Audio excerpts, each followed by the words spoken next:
결혼식 당일 예식장 문 앞. 신부는 드레스를 입은 채 마지막으로 거울을 확인합니다. 하객들은 하나둘 자리를 채우고 사회자는 순서를 점검하죠. 그런데 신랑이 나타나지 않습니다. 전화도 메시지도 받지 않습니다. 잠시 후 신랑 측 가족이 다급하게 속삭입니다. 그 친구 못 온대요. 파혼입니다. 그것도 결혼식 당일 예식을 시작하기 바로 직전. 수십 명의 하객 앞에서.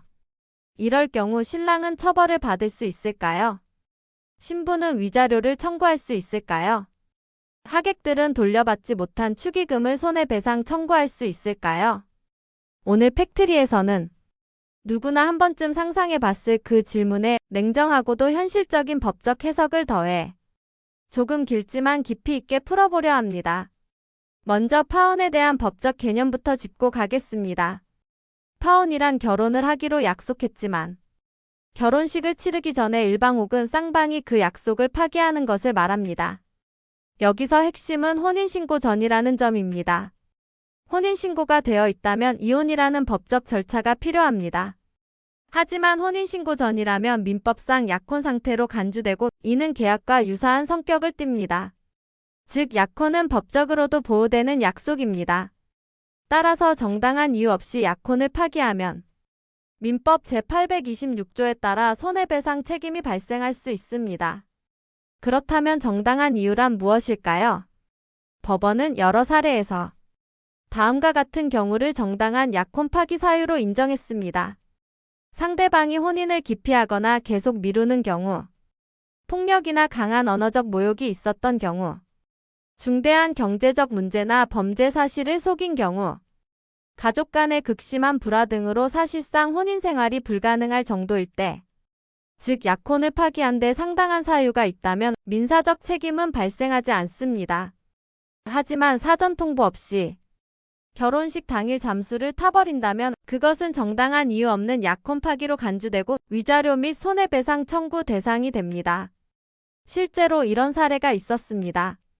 서울가정법원 2017년 판례에 따르면 결혼식을 약 2주 앞두고 예비신랑이 일방적으로 연락을 끊고 파혼한 사례에서 법원은 예비신부에게 1,500만 원의 위자료를 지급하라는 판결을 내렸습니다. 이 경우 신부는 이미 예식장 계약금, 드레스 대여비, 청첩장 제작 등 직접적 금전 손해도 입었지만 법원은 심리적 피해와 명예훼손의 성격까지 인정했습니다. 결혼은 단순한 이벤트가 아닙니다. 당사자 본인은 물론이고 가족, 친구, 하객, 직장 동료까지 연결된 사회적 약속이고 신뢰입니다. 이 신뢰를 일방적으로 특히 예식 당일에 저버린다면 그 책임은 단순한 사과 이상의 무게를 가질 수밖에 없습니다. 자, 여기서 한 가지 궁금증이 생기죠. 하객들은 손해배상 받을 수 있을까? 정답은 거의 어렵습니다. 축의금은 법적으로 증여에 해당합니다.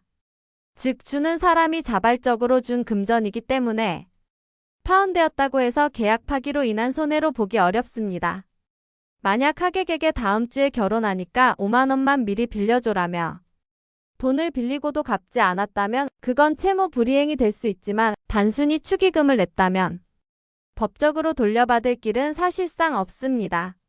하지만 예외는 있습니다. 하객이 단순한 참석자가 아니라 예식장 예약자, 사진 작가, 계약자, 사회자, 고용인 등 직접적 피해를 입은 경우에는 손해배상 청구가 가능합니다.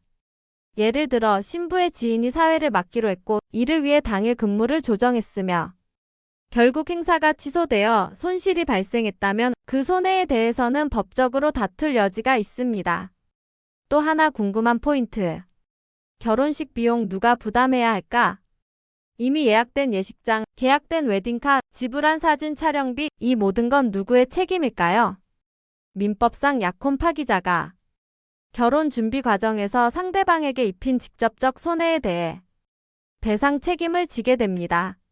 즉 식이 취소되었다고 해도 신부 측이 드레스 대여비를 낸 상태이고 신랑 측의 일방적 파기로 식이 무산되었다면 그 드레스 비용은 신랑 측에서 전액 배상해야 하는 구조입니다. 마지막으로 이런 사례는 형사처벌이 가능할까요? 결론부터 말하자면 형사처벌은 거의 불가능합니다. 결혼을 안 하겠다는 행위는 현행법상 범죄가 아닙니다. 또한 약혼 파기는 민사상의 문제이지 형사적 처벌이 가능한 불법 행위로 보기 어렵습니다. 다만 기망행위 사기가 입증된다면 형사처벌 가능성이 생깁니다.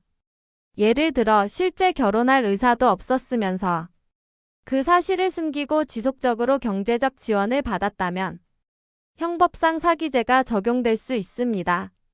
하지만 그 입증이 매우 까다롭기 때문에 대부분의 경우 민사적 손해배상으로 처리됩니다. 이야기를 정리해 볼까요? 결혼은 사랑의 결실이지만 법적으로는 계약이기도 합니다. 그 계약이 파기될 경우 당사자에게는 일정한 책임이 따릅니다. 결혼식 당일 파혼은 단순한 헤어짐이 아니라 한 사람의 명예, 가족의 체면, 그리고 여러 사람의 감정이 얽힌 사회적 충격이기도 합니다. 그런 만큼 당일 파혼이 정당한 사유 없이 이루어졌다면 그 책임은 민법상 위자료, 손해배상, 심지어 계약 파기 책임으로까지 이어질 수 있습니다. 오늘 당신은 이 사건을 보고 어떤 생각이 드셨나요? 결혼을 하지 않는 자유와 사회적 책임 사이의 경계, 그 모호한 회색지대에서 우리는 어디까지를 허용해야 할까요? 팩트리였습니다. 당신의 생각은 댓글로 나눠주세요.